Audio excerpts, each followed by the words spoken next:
19h45, la barrière info soir, messieurs, dames, bonsoir et bienvenue à cette nouvelle session d'information du lundi 22 mai 2023. Cette édition que nous débutons avec un mot de littérature pour parler de l'apparition d'un livre intitulé « Nos âmes et scellées » de l'étudiant nigérien en droit et homme de lettres Abdul Malik Issoufa Soumana, dit Abdul de Soudani. Ces nouvelles abordent l'amour, la justice sociale, la peine de mort, les misères du chômage, les maladies vénériennes, la condition de l'enseignant, le désespoir, les méfaits et l'irrésolution, etc. Des sujets perpétuellement d'actualité qui parlent à chacun de nous au-delà de l'émotion qu'elles peuvent susciter. Chacune des nouvelles invite à une réflexion philosophique sur la précarité du bonheur. Un recueil de nouvelles à lire absolument. Nos âmes et scellées est déjà disponible dans les librairies de la place. Très bonne lecture à vous, chers lecteurs. Ouverture ce matin de la session ordinaire du Conseil supérieur de la communication CSC au titre du mois de mai 2023. 6 points sont inscrits à l'ordre du jour de cette session présidée par le président du CSC, Salifou Lebo-Boucher. Le résumé de cette session, c'est avec Nafissatou Yahya et Nasser Seydou. Au projet d'ordre du jour de la présente session ordinaire du Conseil supérieur de la communication CSC au titre du mois de mai 2023, 6 points sont inscrits. Il s'agit de l'examen et l'adoption du procès verbal de la session d'avril 2023. 2. Information sur le CSC. 3. Examen et adoption du projet de décision fixant les conditions de production, de programmation et de diffusion des messages et déclarations des partis politiques, groupements de partis politiques sur les médias publics dans le cadre de la campagne électorale pour les élections législatives partielles du 18 juin 2023 consacrées à la 9e région, c'est-à-dire à la diaspora. 4. Examen et adoption du projet de décision réglementant la couverture de la campagne électorale pour les élections législatives partielles de la 9e région, la diaspora, du 18 juin 2023 par les radiodiffusions sonores et télévisions commerciales ainsi que les organes de presse écrite privés. 5. Examen et adoption des rapports des commissions d'instruction. 6. Questions diverses. Au cours de cette session sera examiné et adopté le projet de décision réglementant la couverture de la campagne électorale pour les élections législatives partielles de la 9e région diaspora prévue pour ce 18 juin 2023. C'est pourquoi le président du Conseil supérieur de la communication attire l'attention des journalistes et médias. C'est le lieu aussi, pour moi, de rappeler aux journalistes et aux médias que leur responsabilité en période électorale est grande, très grande. Ils ont le devoir de promouvoir en toutes circonstances les valeurs de paix, de tolérance et de cohésion sociale, ainsi que le pluralisme d'opinion.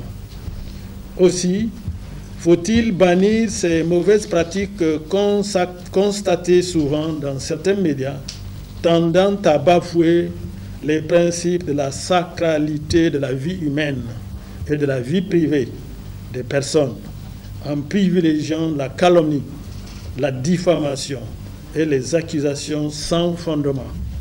Cela n'est pas de nature à crédibiliser la profession du journaliste, qui ne doit être guidée que par la vérité et le respect des règles qu'imposent la démocratie et l'état de droit. Je convie donc tout le monde à éviter de jouer avec le feu ou de pactiser avec le diable. Rappelons que le Conseil supérieur de la communication est l'autorité de régulation des médias. Elle est à cet effet chargée de veiller scrupuleusement sur les médias pour une propagande fondée sur des discours sains, exempts de violence, en même temps qu'elle doit garantir, conformément à ses attributions, l'accès équitable des partis politiques aux médias publics. La ville de Niamey a enregistré dans la nuit du dimanche à ce lundi des précipitations qui annoncent certainement la saison des pluies, une saison au cours de laquelle les habitants de la capitale découvrent un nouveau visage de leur ville, notamment à travers ces routes qui sont les plus souvent impraticables dès les premières pluies. Le constat est de Ismaël Moumouni et Boubacar Souley. Installation progressive de la saison de pluie à Niamey. Il suffit des premières précipitations pour mettre à nu le mauvais travail effectué sur certaines voies bitumées de la capitale. L'impraticabilité de certaines voies compte tenu du nid de poule, qu'on peut même qualifier de nid d'autruche. Une situation qui n'est pas sans conséquence pour les usagers. Voilà, il faut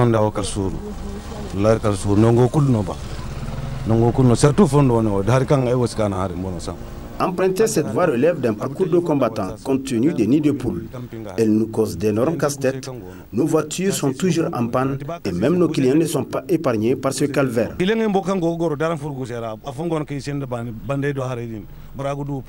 Vraiment, on a des problèmes. On a trop de problèmes. Tant que le flux vient là, on a des problèmes. C'est tous les voies de Hamamoudou jusqu'à arriver vers Kalao là. Il y a vraiment chaque fois, tant que de l'eau vient là, on attend de fatiguer beaucoup parce que la route très gargazée. C'est pas bon parce qu'il y a des fois là, on va rentrer, il y a l'eau qui vient, on rentre, on va déverser notre ami ou bien quelqu'un qui attend de passer. Chaque fois, les gens n'est pas très contents quoi. C'est pas bon.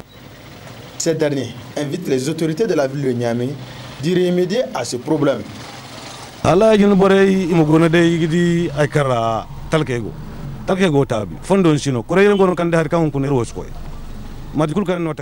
cette saison, il y a des quartiers dans lesquels on ne rentre pas vu l'impraticabilité des voies.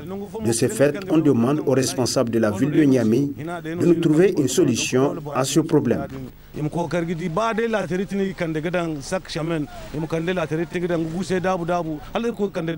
que taximar Omar Dogali, je te dis pardon, Omar Dogali, notre voie de Hamamoud Zoua Kalaola, le voie là vraiment, il est complètement dégradé. C'est pas bien, Omar Dogali. On attend de demander Omar Dogali.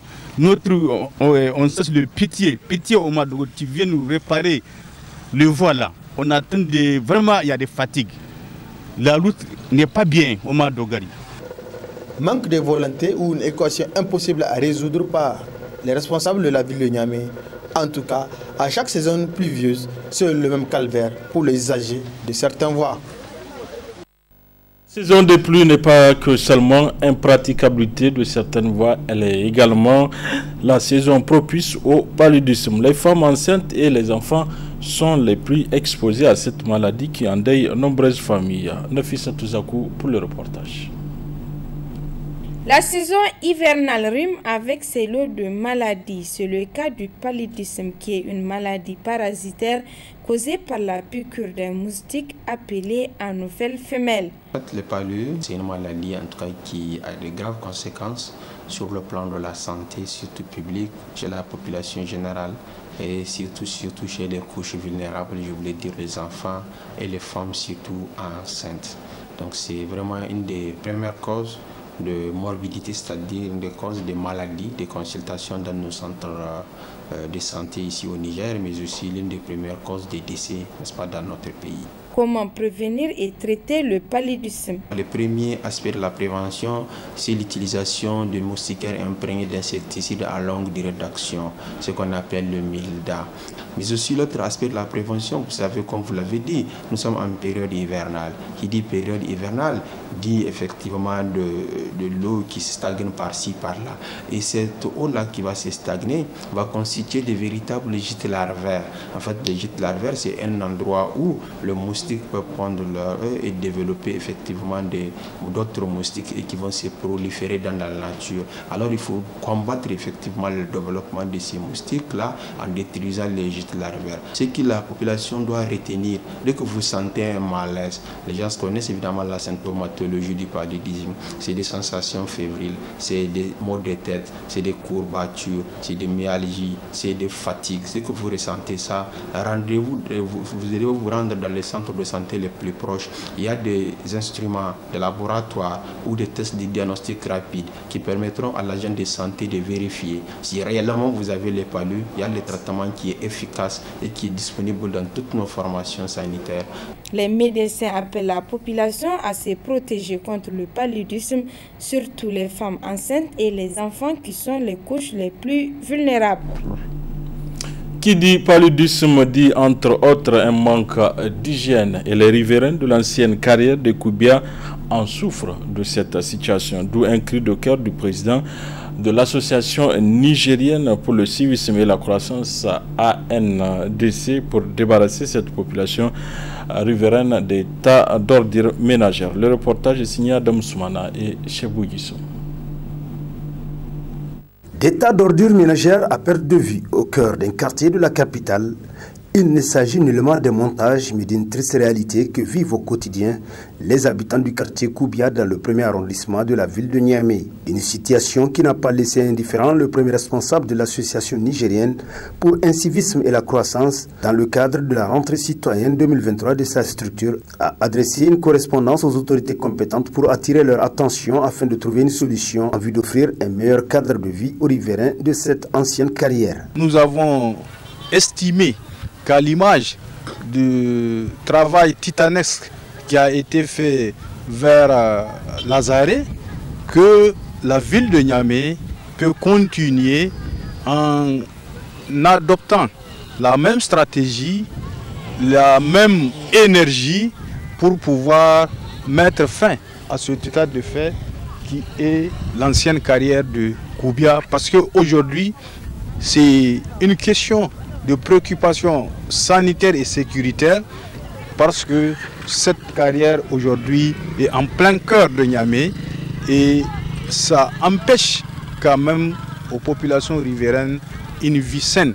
Ce que nous recherchons, c'est que toute cette insalubrité-là soit utilisée comme moyen de remblayage de de cette ancienne carrière, afin que le niveau soit bien nivelé, assaini, et ce qui permettrait évidemment à tous ceux qui sont détenteurs de propriétés terriennes de venir construire et moderniser la ville de Niamey. Dans sa vision d'inculquer une nouvelle conscience citoyenne, le président de l'ANDC croit fermement qu'il incombe aux autorités de la ville de jouer leur partition dans cette affaire de l'ancienne carrière. Il revient à la ville de Niamey, en fonction de l'évolution de la ville, de faire une planification pour trouver un nouvel espace qui permettrait de gérer les déchets de la ville. Parce que chaque fois, lorsque l'espace réservé à une situation devient particulière, parce que c'est l'évolution des hommes, c'est l'agrandissement de la ville. Donc c'est un plus pour la ville de Niamey. Et par conséquent, il suffit juste que la ville de Niamey déploie, je dis encore, les mêmes efforts, les mêmes énergies pour pouvoir assainir cet endroit et maintenant, conséquemment, définir un nouvel espace pour reverser les déchets de la ville de Niamey. L'association nigérienne pour le civisme et la croissance prend ainsi en charge à cette préoccupation des citoyens résidant aux alentours de l'ancienne carrière de Koubia dans un élan de solidarité. Ce même élan a guidé un citoyen de la place à offrir cet endroit à des familles de sans-abri venant de l'intérieur du pays pour élire domicile. Des familles qui sont désormais appelées à cohabiter avec cet état d'immondice. À méditer. Voilà, messieurs et dames, fin de cette édition. Merci à vous de l'avoir suivi. Au revoir.